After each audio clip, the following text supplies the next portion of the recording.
My wife didn't just betray me. She planned to erase me. She wanted my children, my fortune, my name, everything I had built and bled for, and she had help. The man laughing with her at the hotel bar had been more than a friend. He'd been my brother in every sense that mattered. He'd stood beside me when I signed the papers on the house, when I brought Connor home from the hospital, when the company's first big client wired the deposit that kept the lights on. He'd been there when I thought I could trust him. They believed I would walk away. They were wrong. My name is Michael Hayes, and this is where the lie ended and my life of quiet, controlled certainty turned into something raw and dangerous. The hotel lobby looked like a set. Polished marble, ambient piano, waiters in black holding trays like obedient soldiers. A dozen little dramas played out under the soft chandelier light. Business deals, sealed with handshakes, laughter that smelled of perfume and success. My wife Claire sat at a low table with a man whose face I knew too well.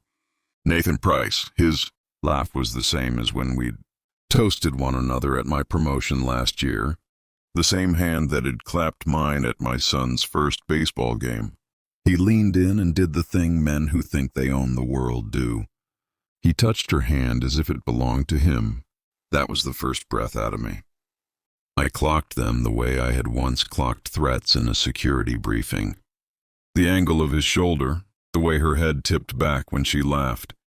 How quickly she reached for her phone after he texted something across the table.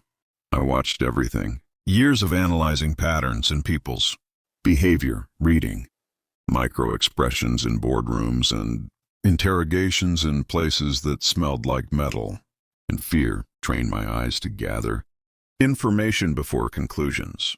My chest squeezed. I thought, this can't be happening. Then my phone buzzed. One text, no number, no name. 3 words that felt like a guillotine. Walk away. You'll lose everything. The glow of the screen reflected in the rain-streaked glass. I could see my own face, but it was distorted by the light. A man who had built a life, a name, a family, and then someone somewhere was telling him to leave it all or pay the price. The message hummed through my bones. I don't walk. I don't run. I am not the kind of man who surrenders the people I love because a coward wants me to vanish. I sat there a long time, letting the lobby noise smear into an impressionist blur. Nathan and Claire kept their conversation moving through small talk and wine. He leaned forward. She touched his sleeve. Laughter, a tilt of the head. Someone else might have confronted them, stormed over, called out the lie. But this was not a stranger's flirtation. The way they moved was too practiced, too synchronized. This felt like theater, a performance for anyone watching who needed to see a man discarded. When I drove home that night, the city looked like a smear of neon and puddles. The rain had edged into everything. The asphalt, my windshield, my patience. Home should have been a refuge. The porch light blinked through the rain like a promise. My kids' laughter, a sound that had become the center of my gravity, thudded quietly behind the curtains. My chest felt hollow, then hard as stone. Inside the brownstone, Claire greeted me as if she'd been knitting the family together by candlelight. Long night? She asked, voice sugar-polished. Long night, I said. Because what else do you say when your wife has just decided to trade your life for glitter and a better deal? The kids were in bed when I finally escaped upstairs. The house inhaled quietly, the ticking of the grandfather clock the only honest sound. I sat in my office until dawn, watching still frames of that hotel suite in my head. Memory can be a trap. It archives everything. The way Claire's fingers had lingered on Nathan's sleeve. The way she'd tucked a hair behind her ear when he said something. The image of her wrist catching the light, not at my watch, not at the wedding band I'd given her in the hospital hallway when Madison was born, but at a bracelet that had the sort of cold flash diamonds give when they belong to someone else's wish list. I had the skill, the training, the patience to wait for proof. I didn't have to accuse. I could investigate. I am, at heart, a man of operations. Before the corporate world swallowed me whole, I'd spent years in situations that taught me how the world really turned. Behind closed doors, with quiet men who bought loyalty with favors and sold secrets for profit. So I began to look, quietly, carefully. There are pieces to everything if you learn where to look. The extra flights on Nathan's corporate card, Claire's sudden interest in social events that pulled her out on weekdays. Things she said were networking. A change in the way she handled money, subtle as a winter breeze. Those things are footprints, patterns. You can trace a life if you have patience. What I didn't expect was what came when I followed the breadcrumbs. The deliberate cruelty of calculated betrayal. 2 nights after the hotel, I found myself in the glow of a laptop screen late at night. Claire's email was open, not locked, not like she thought. Small mistakes make cracking a digital shell simple if you know how. Years of reading the digital nervous tics of malicious actors had taught me this. I had been married to a woman who slept with the light on, certain no one would pry. There were messages, dozens of them, between Claire and Nathan. The language was at first coy, then clinical. Promises turned into bullet points. Prenup, undermined. Custody narrative, father absent. Company resource misused. Plant evidence. Claim for misuse. The words were not meant for love, but for logistics. This wasn't a love affair. This was a plan. The ugliness of those words hit me in a way the hotel snapshot never could. It was cold, engineered, precise. They were designing an exit strategy, a path to take everything I had from me and spin the story so the world saw me as the villain. I replayed the conversation again, looking for any trace of doubt in her words, some human falter. There was none, only calculus. It chewed at my gut. I had thought the worst thing I could imagine was the collapse of our marriage. The reality was worse. She had mapped out my erasure like a demolition. Company draws blueprints. When I confronted her, my voice was a low, dangerous thing. Who is Nathan to you? She looked at me like I'd interrupted some beautiful scene. Her composure was the armor I'd once admired. A colleague. You exaggerate, Michael. You're tired. You should sleep. The small tilt of her head. The practiced dismissive smile. The lie wrapped so cleanly around her teeth. You learn a person's truth in the quiet. Not every betrayal screams. Some of them whisper with spreadsheets and manipulated testimonies. Some of them hide in kind words meant to disarm. I watched her that night after she retreated to the bedroom. The way she traced the rim of her glass. The way she avoided my eyes. She didn't cry. She didn't flinch. She calculated. There is a particular kind of loneliness that follows the realization that someone you loved is an architect of your ruin. It's a loneliness filled with the static of 1,000 small betrayals that, when stacked, become a roof over a coffin. I felt it heft over me, and then, like a reflex, I dug in. I've always been careful about escalation. You don't jump when you can crawl. You don't go loud when soft noise will do. The first objective in an operation for me was to gather enough evidence not just to prove infidelity, anyone can cheat, but to prove intent. You need motive. You need mapping. You need witnesses. And you need to know the opponent's hand before you play yours. So I moved like a man who had rehearsed the worst. I traced credit card receipts, looked for patterns in flights and hotel stays. I cross-referenced names. I watched for property transfers. People who believe they are untouchable leave sloppy evidence if you look long enough. Because arrogance is often accompanied by negligence. I discovered a small transfer first. A wire that looked like a reimbursement on paper but had the flavor of payment. Then an invoice that read suspiciously like a fabrication, as if someone had built a justification after the fact. Those were the kinds of details Nathan and Claire were sloppy about. In the world of the well-armed, stupidity comes from assuming someone else will not notice. I noticed. At 3 in the morning, After a week of quiet surveillance through screens and receipts, I found the one document that tightened everything into a knot.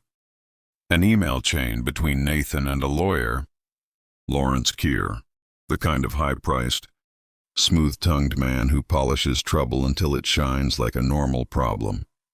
The email was a draft plan, how to explain my extended travels, how to leak evidence of my supposed misuse of company resources, how to frame my absence as neglect. There was a line that made my stomach knot. We'll make sure custody leans toward Claire. Fathers who travel are unreliable. Judges sympathize with a grieving, loving mother. There are moments when time collapses. The world around you continues in its small, mundane rituals. The coffee percolates. A neighbor's footsteps pass the house. The dishwasher hums, but the center of your world becomes a single hot point. I felt that point sharpen into glare. The man I trusted had drawn up my funeral in email form and sent it to neighbors who would happily set up chairs. I did not call his phone and scream. I did not storm a hotel bar and cause a scandal. I gathered. I watched. I mapped. For a week I walked a parallel life. My children, Connor and Madison, were still small and whole and beautiful and asleep with hair on their pillows, breath soft in the dark. I kissed them in the night, memorized the shape of their faces, and then went back to the laptop like a man measuring the length of a noose. If you want to dismantle a house, you find the load-bearing walls first. They wanted to take the house and the children and my aim. Fine, then. I would find whose hands had placed the bricks, and I would remove them. People imagine a confrontation as a single explosive event. They picture shouting, slamming doors, spilled wine, and slammed fists. That only happens in movies where consequences do not count. In real life, a real battle is a sequence of calculated moves designed to corner the other side into a place where they have to play the hand you want. I began to craft that sequence. The first move was leverage. If they were going to use a court and public narrative against me, I would use the law and the press against them. But you don't hand a journalist a story that says, "My wife is plotting against me," and expect the earth to open. You hand them documents. You hand them verifiable anomalies. You hand them a trail they can't ignore. I made a list: offshore accounts, legal filings, witness names, hotel receipts, screenshots of messages, and a timeline of when Claire and Nathan had spent time together and when unexplained transfers had gone out. I photocopied everything. I encrypted it and put one copy in a safe deposit box across town and another copy with a friend whose loyalty was not for sale. You keep company with men and women who will not trade you for a better smile. And all the while, I kept my voice calm and my face measured. I kept the kids' lives as light as I could. I made lunches, read bedtime stories, taught Connor to throw a baseball without the world, knowing that his father was 2 steps away from falling apart. Then 2 weeks in, something happened that made me stop and listen. A voicemail. The voice was clipped, male and careful. "Michael, be careful. Don't let them see you panic. Keep your head down. No caller ID, no trace." But the timbre of the warning carried something else. Someone else knew I was looking. That told me the ripples had reached the surface and someone had answers. I did not. A week after that, Claire called me into the kitchen like we were 2 people who could possibly negotiate a compromise. She placed a bundle of papers on the counter, a prenup, an amicable separation draft with her name at the center, the kids in the fold, and she slid those papers toward me as if offering a deal. Her lips moved differently in that moment. They weren't the lips that had kissed me in 30-degree weather after a fight. They were the lips of someone making a contract in a language they had long practiced. She said, "We both want stability. We both want what's best for the kids. Sign this, make it clean." I didn't reach for the pen. I watched her instead. The hand that had once traced the curve of my jaw now tapped the stack of documents like a metronome. She smiled at Nathan sometimes in court cafeterias. like a woman who had rehearsed triumphs. She thought she had already won. "Sign and you'll walk away with dignity," she said. "And you'll have visiting rights." A bargain trimming a man into a visiting card. The audacity of it left me cold. I reached instead for a small envelope I had tucked into a drawer. A single page. It was the beginning of a file I had been building for months. The core facts that would later make the world tilt. An internal memo showing redirected company resources, a forged invoice designed to look like a vendor payment, and a bank transfer coded as consultancy but routed to one of Nathan's shell companies. When I slid that page across the marble counter, Claire's smile faltered for the first time in days. There was a flicker in her face, a crack that the rehearsed expression could not bridge. Nathan's composure didn't break either. He kept the inevitability of his grin like a shield. "You risk everything with accusations," he said, voice smooth. "Lawyers will eat you alive if you make claims without proof." That was the knife as much as the warning. Call it out and be torn apart for eccentricity. Stay silent and watch as a narrative builds around you that you will never dismantle. You make a decision in a single second about how to proceed. You can be the man who runs from the problem, or you can be the man who becomes the problem.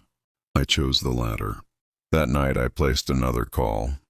Not to a lawyer, not to the press. To a woman who had once held a camera under the banner of a small investigative paper. I sent her a cryptic note. "There's an old case with a leak. Meet me, confidential." She asked no questions. She arrived at a diner with sleep in her eyes and curiosity in her hands.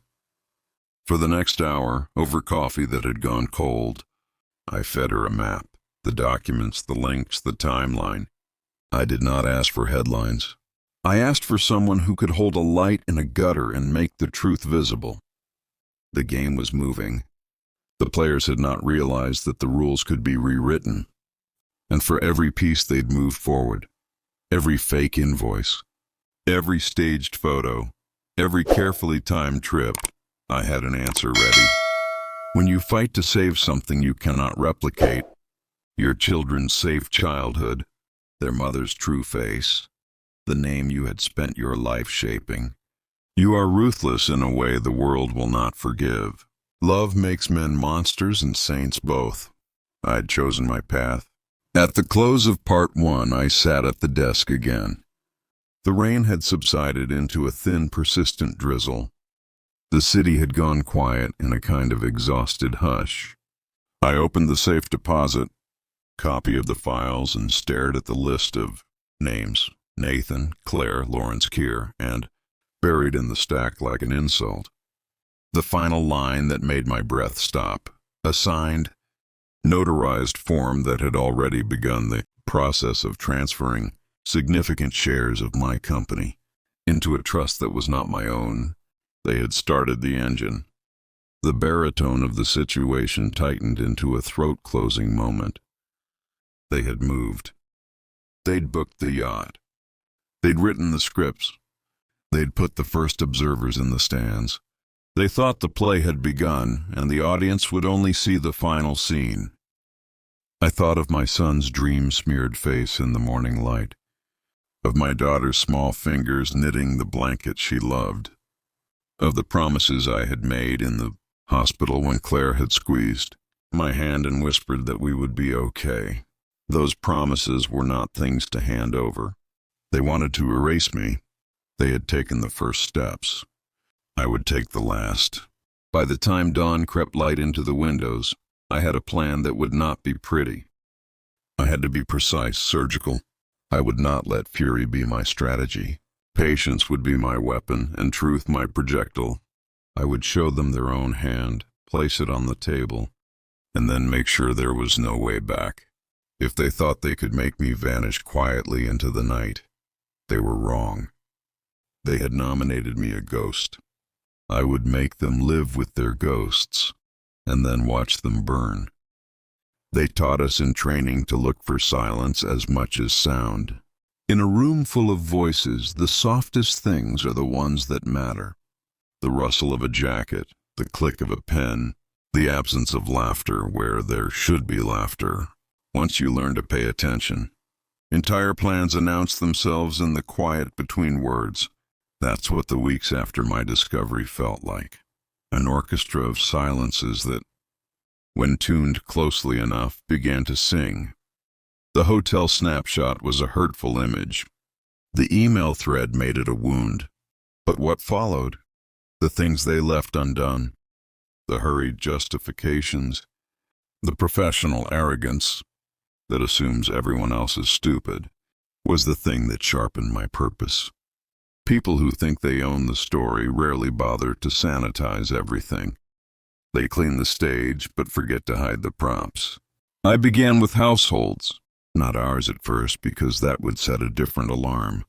Smaller, peripheral things made better bait. Nathan's LinkedIn and corporate filings showed a man wearing other people's names like suits. He had shell companies, subsidiaries that existed on paper only, entities that took payments and dissolved like fog. That's not revelation. That's bookkeeping with a moral infection. I traced vendor names and one led to another, and another until a line of transactions wound to a name that should not have been on any corporate document. Kieran Black, the law firm that smiled in our city's charity brochures. Lawrence Keir, he had been a name that thrummed in my head ever since. I found that draft email, smooth, comfortable. That kind of man is a linchpin. If you want people to believe a lie, you need a place to park it where a judge will see it as a fact. Lawyers are the gardeners of that sort of fiction. Judges water it. So I checked courthouse filings, campaign donations, the usual brass tacks of influence. I found an account, then another, and then a pattern. Favors for votes, campaign money laundered through hospitality, a judge's elective calendar that inexplicably favored certain hearings at times, convenient to the Harrison clients who'd been on my radar.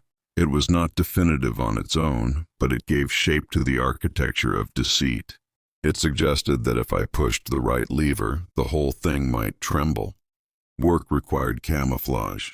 I learned to lie to people the way surgeons do, not with cruelty, but with necessity.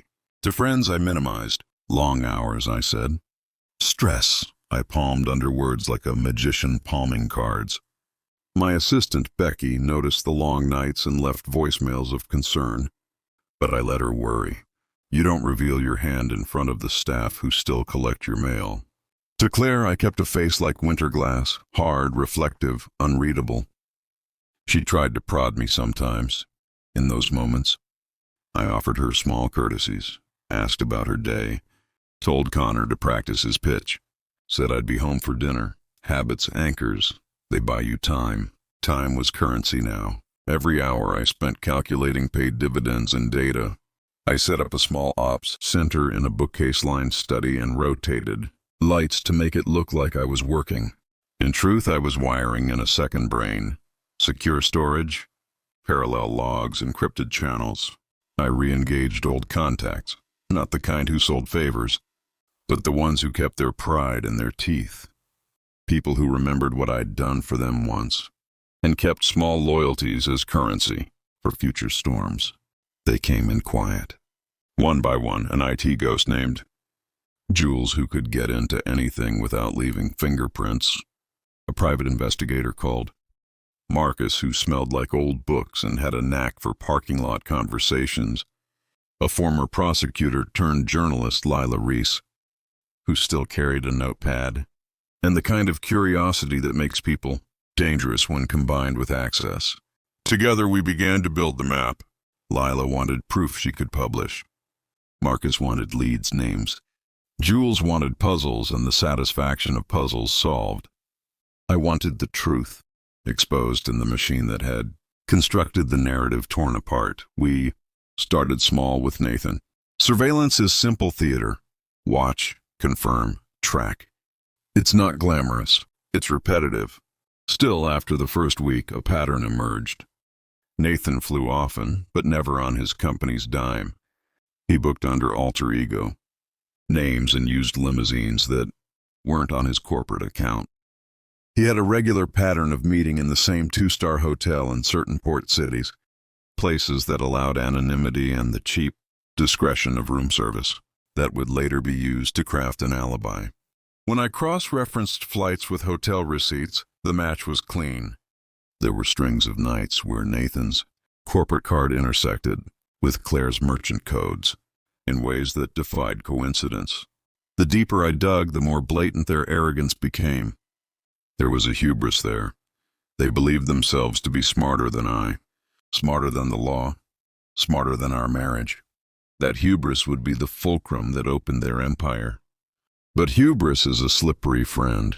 You can point and laugh at it, but it will bite if you're not careful. So I layered. I performed small acts of misdirection. I opened a corporate request for a vendor audit on the very quarter where Nathan's ghost transfers existed. The vendor never materialized on our books, but someone in accounting flagged it. A quiet, procedural thing that rattled the first domino. When the accounting manager wanted to investigate, she was met with resistance from Keir's office, polite and legal. That's when I knew the lines were thicker than I'd first guessed. Between calls with Jules and clandestine meetings with Marcus, I also built the moral scaffolding of my life, being a father. Connor had a game, and I watched him pitch under lights that smelled like hot dogs and rain. He didn't know politics. He didn't know the grinding machinery of law and influence, but he knew his father was there, and that is sometimes the only immortality a child needs. Madison had folded 1,000 paper cranes and gifted me one with a crooked promise. To make you brave. I kept those things like talismans. The fight was not just for bank accounts and reputation. It was to keep those two small people from learning that fairy tales collapse into ledgers. On a raw Tuesday, Jules pinged me with a line that made me sit very still. There's a server in a hosting facility in Jersey. It answered a lookup for Keir and Black's clients. Might be a staging ground, can dig. But it's delicate. Delicate is soldier language for someone will notice. Delicate is the moment you need boys who know the art of being invisible. We dug. The server yielded logs that smelled of obfuscation, proxies, VPNs that terminated in places with weak extradition agreements, bounce points that would make a baying lawyer cry.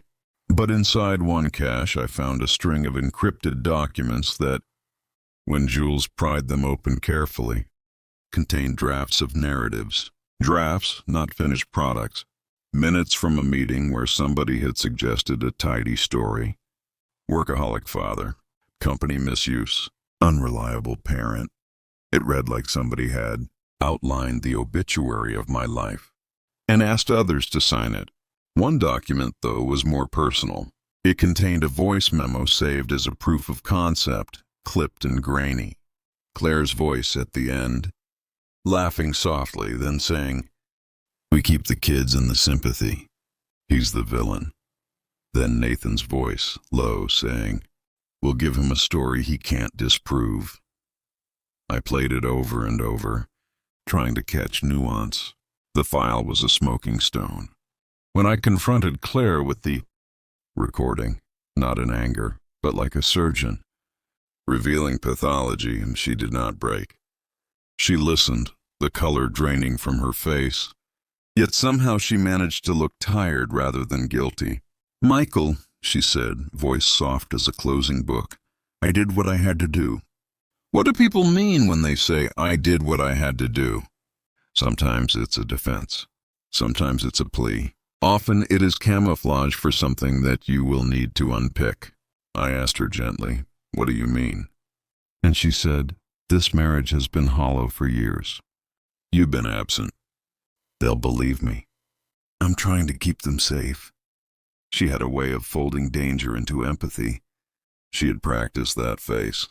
I remember a line that people sometimes offer when they want permission to be cruel. "I did it for you." She didn't even attempt that. It was admitting a calculus, a cost-benefit analysis. It was honesty in a way that killed everything between us. There was no plea. There was a plan. Marcus wanted confrontation. "Smash him," he said once, raw with rage.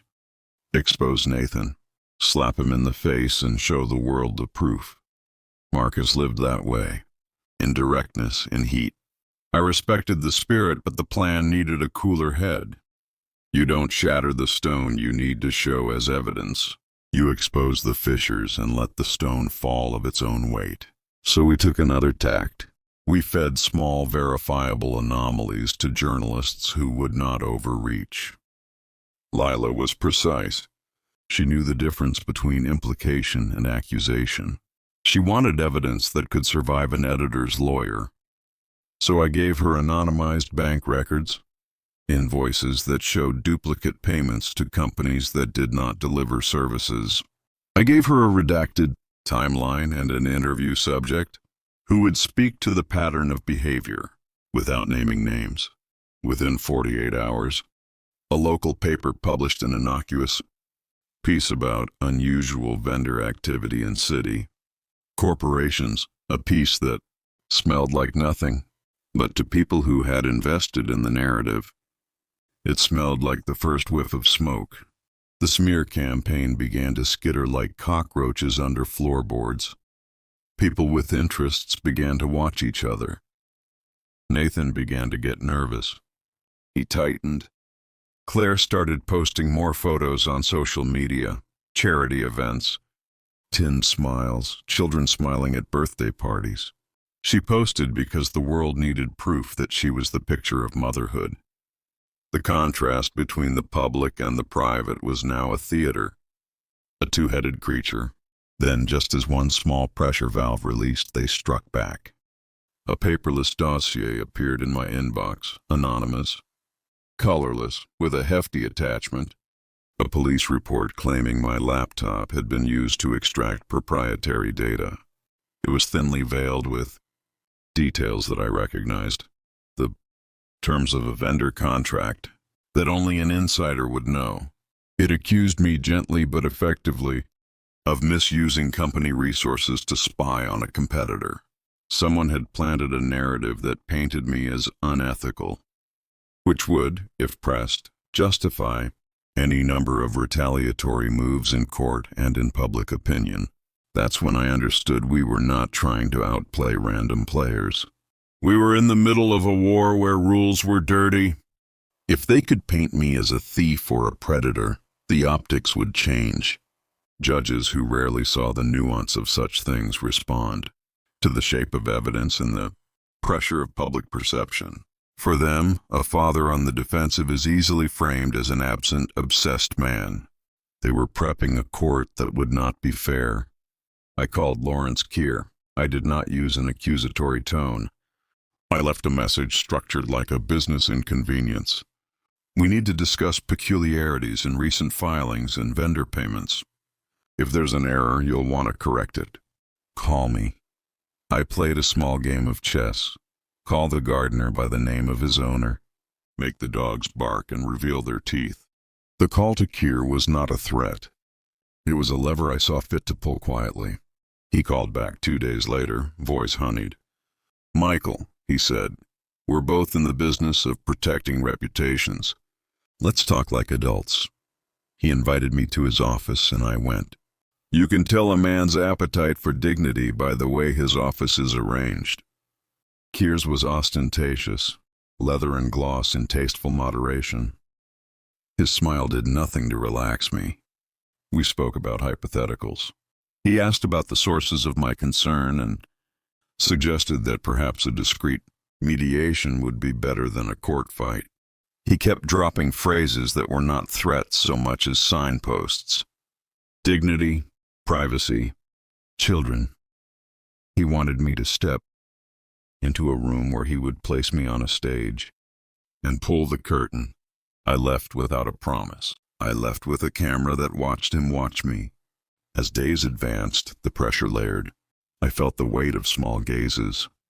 Co-workers who had nodded at coffee cups now asked with sympathetic eyes whether I was doing okay.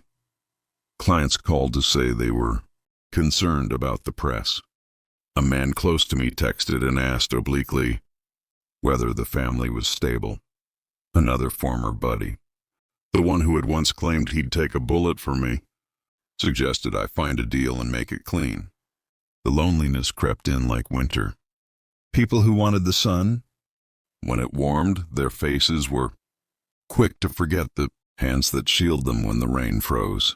But the fight was not about him or them alone. The fight was about the small faces that slept in my house and woke to mornings I wanted to be present for. The fight was not celebrity or ego. It was the quiet assurance that my children would not be handed a world where their father was a villain on paper because some smirking couple had learned the art of narrative. One morning I found a letter slid under the front door.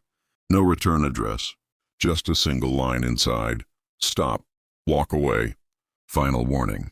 The handwriting was careful. The ink smelled of someone who wanted to keep their dignity. It was not the crude fist of a thug. It was a polite shove. I did not stop. I layered harder. We set up an appearance. A public charity breakfast I had been scheduled to attend. I let me be seen publicly. I gave a speech about the importance of corporate ethics and community values. I watched the crowd for faces that might betray relief, for phones that might capture an angle of me that I could later use. Lila positioned herself at the back, camera warm, notes ready. In the crowd, I saw familiar politicians smile to hide their discomfort. In the press, I found a man who once benefited from a Harrison donation. He ducked out, avoided my gaze. Small motions tell big stories. The day after the breakfast, I got a call from Nate, the Nathan who'd once been at my side. We need to talk. Help me, man. His voice was not the arrogant baritone from the lobby. It was the sound of someone who smelled the trap closing. When two wolves speak, one always asks for a favor. I listened. He tried to frame himself as confused, as someone drawn into Claire's web. Perhaps for a time it was so. But the paper trails we had assembled did not paint a portrait of a man seduced. They painted a portrait of an architect. I played the older hand. If you want out, I said, there's a way that doesn't destroy you. Talk to Keir, fix the shell accounts, return the money, replay it as loans, clean the books, and I paused with intent. And tell me everything, for your own sake. He swallowed, the silence a small, significant act. A man's skeletons rattle harder when they are being offered a broom. The next week a story hit that had been surgically seeded. Investigations look into corporate vendor relationships. Questions raised. The phrasing was gentle. But for people who lived in reputation, the shape of the headline matters. It was the first public sign that the infrastructure was no longer sealed. It was not a victory yet, but it was a crack. That victory was short-lived. When you unmask one liar, another steps forward to hold the mirror. And then there was the night the wrong door opened.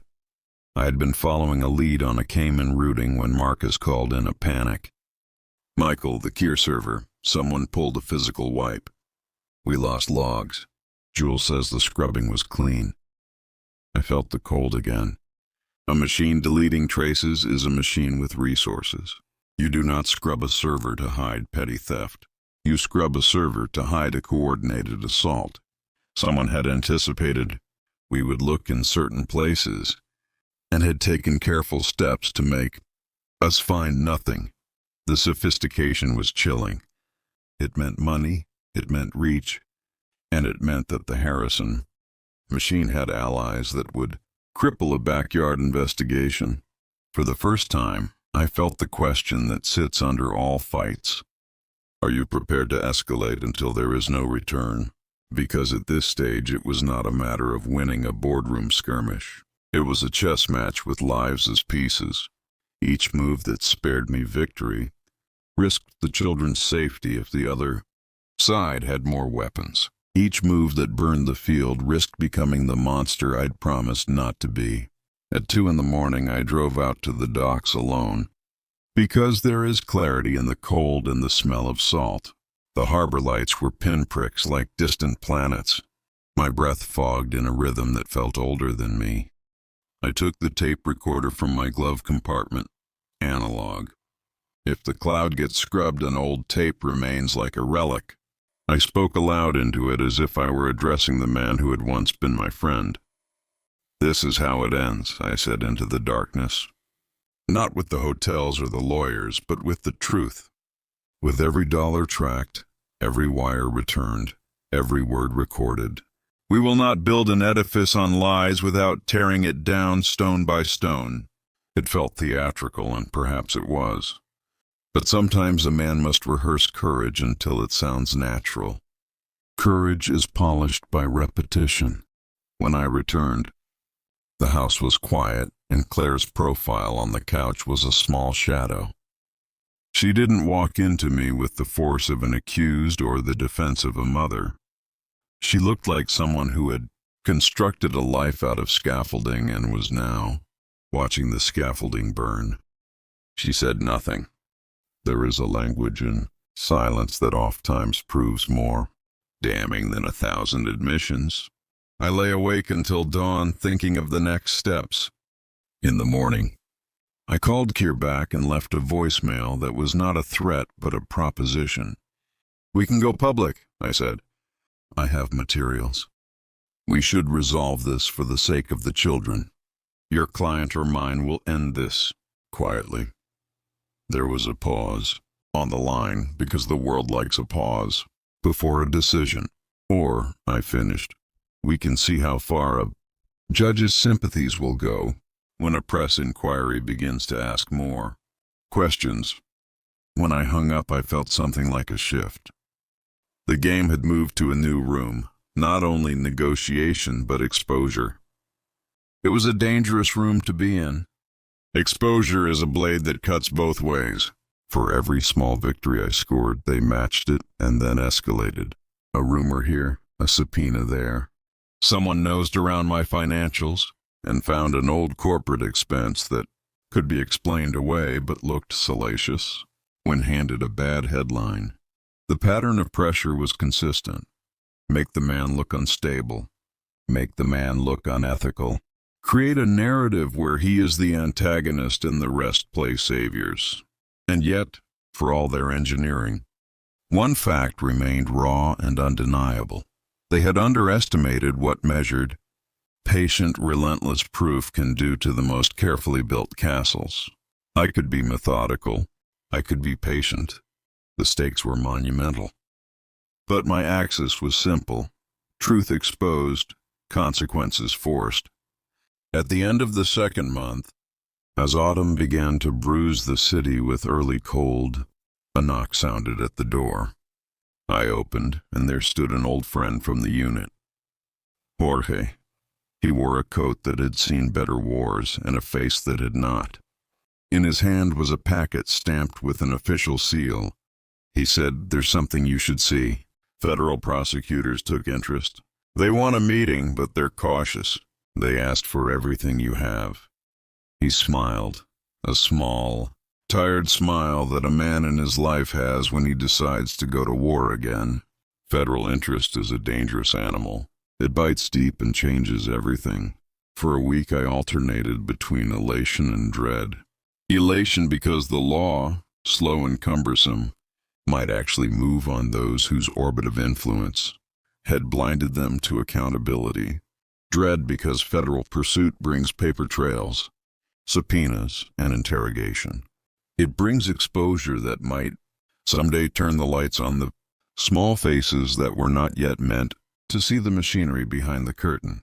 I sat in the courthouse meeting, files sorted on the table like weapons in a case. The lead prosecutor was a woman with a history of not being impressed by men's illusions. She asked the right questions: chain of custody for documents, proof of transfers, connections to shell corporations. I laid out the pieces with a clarity I had practiced in long nights of solitude. She nodded, then looked me in the eye and said, "This will be messy. If we move, they will move back. Are you prepared for that?" You choose your battles knowing you will lose in other ways. I thought of Connor and Madison and felt the pressure recalibrate into resolve. They would not grow up with a father who had been erased by a lie, not if I could help it. As I left the meeting, the courthouse lights slick in the rain. I felt the gravity of the coming weeks. The Harrison family would not fold without a scream. They had influence and allies and money, but we had proof and a prosecutor who smelled corruption the way a hound smells rot. This was not a tidy victory. It would be a long, corrosive fight that would cost us private comforts and perhaps peace. But when the choice is between silence and justice, silence is the thing that kills. The fight had moved from threat to action. We had leverage. They had scale. The next moves would be sharp, painful, and irrevocable. As I drove home that night, the city was a lacquer of light and rain, and in the rearview mirror, Claire's house receded like a fortress whose gates we had decided to breach. My phone vibrated with a text that made my stomach drop. A picture of Connor holding a trophy, Madison's face laughing, and underneath it a single line. Be careful. They're playing for more than money now. No sender. No signature. The image smelled like an attempt to guilt me into inaction, but it did the opposite. It made my jaw harden. We were past echoes and into impact. The next act had begun. The first time you hear your children's laughter through a filter of fear, it changes you. That text, Connor's triumphant grin, Madison's shining eyes wasn't just a photo. It was a message. A warning wrapped in innocence. Someone wanted me to remember what was at stake. To see my kids not as my joy but as my weakness. It worked, but not in the way they expected. Fear didn't paralyze me. It crystallized me. It stripped away the last remnants of hesitation. If they were willing to use my children as pawns in their game, then I had no choice but to end it. Fast, clean, decisive. For weeks, I had noticed the same black sedan parked half a block from my brownstone. Sometimes it was empty. Other times, a man in a baseball cap sat behind the wheel, eyes hidden under the brim, pretending to scroll his phone. Pretending. You can tell the difference between a man waiting for someone and a man waiting for you. His patience had the wrong kind of stillness, the stillness of surveillance. I didn't confront him, not yet. Instead, I noted the times, the patterns. He never followed me openly. But I saw the sedan 2 blocks down when I took Connor to practice, in the lot across from Madison's dance studio, even near the grocery store on weekends. Whoever was behind it wanted me to feel watched, boxed in. Classic intimidation. I'd been trained for worse. One night, I deliberately walked out to the car. My pulse was steady, my stride measured. The man's fingers twitched on the steering wheel as I tapped the window. He didn't roll it down, just started the engine. The rumble broke the silence. "You can tell them," I said loudly enough for him to hear through the glass, "that I'm not scared."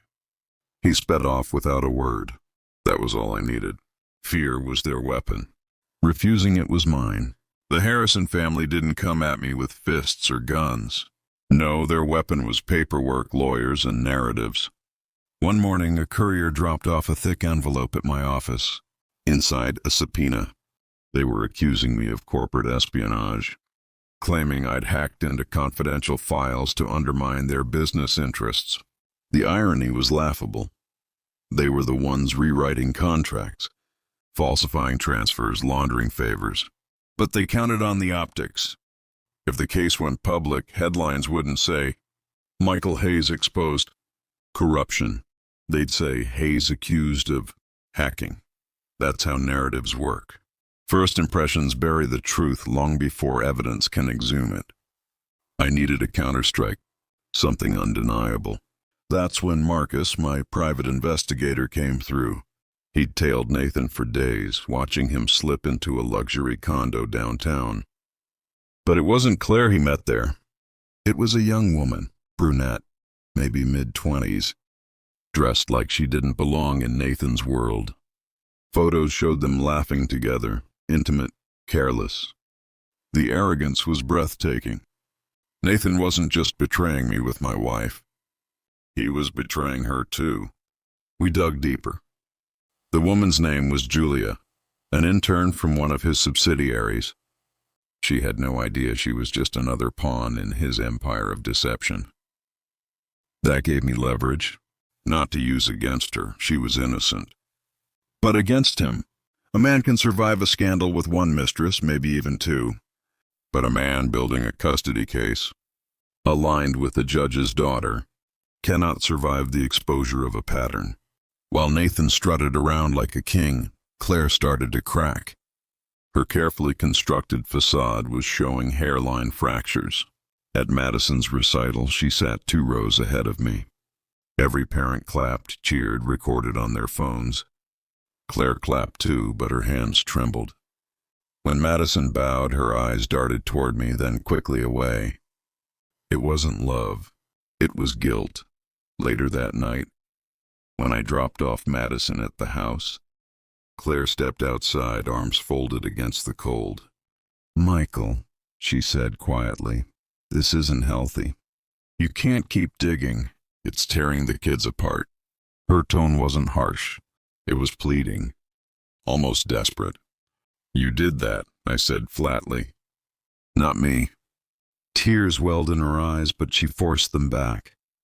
"I wanted a better life," she whispered. "Nathan promised." Her voice broke off. She looked over her shoulder, back into the house where Nathan's shadow moved across the curtains. Then she turned back to me, face hardening again. "You'll lose, Michael. People like him always win." That was the moment I knew she wasn't as certain as she pretended. If she had to remind me of Nathan's invincibility, it meant she was starting to doubt it herself. Jules, my IT ghost, called me at 2:14 a.m. "You need to come to the office, now." I drove through the sleeping city, headlights carving through fog. Jules sat hunched over 3 monitors, eyes bloodshot, fingers flying across the keyboard. "I cracked their secondary server," he said. "Not the one they wiped. A backup they forgot about." On the screen were hundreds of documents, emails, invoices, contracts, all laced with evidence of fraud. Nathan's signature on falsified deals, Claire's emails conspiring about custody, and, most damning of all, correspondence between Keir's law firm and a sitting judge, Patricia Harrison herself. She wasn't just aware of the scheme. She was orchestrating parts of it. "Print everything," I said. My voice was calm, but my heart was racing. "This is dynamite," Jules warned. "If they know you have it, they'll go nuclear." "They already did," I replied. With proof in hand, the balance shifted. But proof means nothing if it isn't used wisely. If I went public too soon, they'd smear me harder, bury the evidence under a storm of counterclaims. If I waited too long, they'd erase me legally, painting me as the unfit father until even my own children doubted me. So I chose timing as my weapon. At the next custody mediation, I walked in with a leather folder under my arm. Claire was there, eyes puffy but chin lifted. Nathan sat beside her, smug as ever.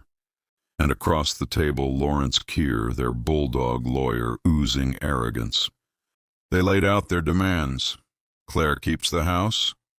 Nathan gains controlling interest in my company through joint ventures, and I get limited visitation, limited as if I were some dangerous stranger, not the man who had raised those children. When Keir smirked and slid the papers across, I didn't touch them. Instead, I placed my folder on the table, opened it, and spread out 3 printed emails. The room went silent. Claire's face drained of color. Nathan leaned forward, eyes narrowing. Keir froze, his lips pressed into a thin line. "These," I said evenly, "are just the beginning. If you push this any further, everything comes out. Fraud, collusion, corruption, Patricia's involvement. Do you want the headlines? Because I can make sure every journalist in this city has these by tomorrow morning. For once, Nathan didn't look so smug. He looked cornered. They didn't fold immediately. People like them never do. Instead, they doubled down. Anonymous calls to my clients, warning them I was unstable. A forged police report suggesting I'd been violent at home. Even whispers to Madison's school counselor that I wasn't fit to care for her. Each move was calculated to paint me as dangerous, untrustworthy. But here's the thing about lies. Once cracks appear, they spread. Claire's guilt grew heavier. Nathan's arrogance turned brittle. And the Harrisons? Their empire had been built on decades of quiet corruption. Now the foundations were starting to groan, and I was ready to deliver the final blow. The night before the final hearing, I barely slept. Not because of fear anymore, but because of the weight of what I carried. In my briefcase sat the culmination of weeks of work. Documents, recordings, photographs, all the hidden rot the Harrisons thought they had buried. It wasn't just evidence. It was dynamite. And in the morning, I was going to light the fuse. Connor and Madison were asleep in their beds, breathing softly. I stood in the doorway for a long time, memorizing their faces. Every battle I'd fought, every sleepless night, every calculated move, it was all for them. For their right to grow up free of manipulation. To know their father hadn't just rolled over when the world turned against him. Downstairs, the city was alive in a blur of headlights and sirens. I poured a glass of water, but my hand trembled slightly as I raised it. Not with weakness, but anticipation. Tomorrow wasn't just another day in court. It was the day I either reclaimed my life or lost it forever. And I wasn't planning on losing. The family courtroom was colder than usual. The kind of sterile chill that seeps into your bones. Claire sat across from me, her hair perfectly styled, her pearl necklace shining like armor, but her eyes betrayed her. They darted nervously toward me, then away. Nathan sat beside her, his hand casually resting on the table, as if this was just another business meeting. His confidence was rehearsed, practiced, but I saw the tightness in his jaw, the twitch of his thumb. At the head of the room sat Judge Patricia Harrison, Nathan's mother. Her robe couldn't hide the fact that she was the cornerstone of their empire. Her voice carried authority, but beneath it was the subtle strain of someone protecting too many secrets. Keir, their attorney, wasted no time. He painted me as reckless, unstable, consumed by obsession. He waved his arms, his voice booming about my paranoia, my vendetta, the supposed danger I posed to my children. Every word was meant to strip me of credibility. I stayed silent, my hands folded on the table. Let him talk. Let him build his fortress of lies higher and higher, because when it fell, it would fall harder. When it was my turn, I didn't rise with bluster. I stood calmly, opened my briefcase, and began laying papers on the table. Emails, I said evenly, sliding the first across. Between Nathan and Lawrence Keir discussing falsified contracts. Another paper. Bank transfers, funneled through shell accounts into Harrison-owned subsidiaries. A third. And here, correspondence directly between Nathan, Claire, and Judge Harrison, coordinating not only financial fraud but custody manipulation.